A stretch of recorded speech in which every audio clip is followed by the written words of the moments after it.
Dans ce chapitre, il est expliqué que l'être véritable est nécessaire à l'achèvement de l'univers, mais il y a une partie de la conscience qui en est inconsciente.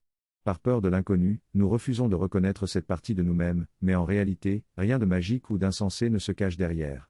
Nous avons peur que la connaissance de l'inconnu change notre perception de l'univers et de nous-mêmes. Nous avons tendance à croire que l'inconnu est mauvais, sans pour autant avoir de preuves concrètes.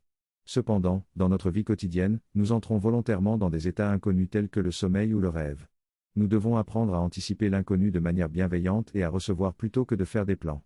Le péché est simplement la croyance que la correction est impossible, mais cela est une erreur qui peut être corrigée.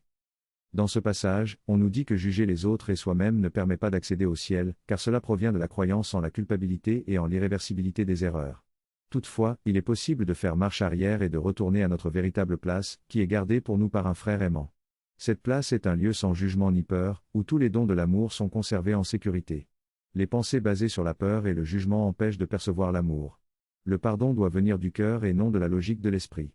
Il est important de comprendre que le cœur et l'esprit ne sont pas séparés, et ils doivent travailler ensemble pour retrouver notre véritable identité en tant que création de Dieu.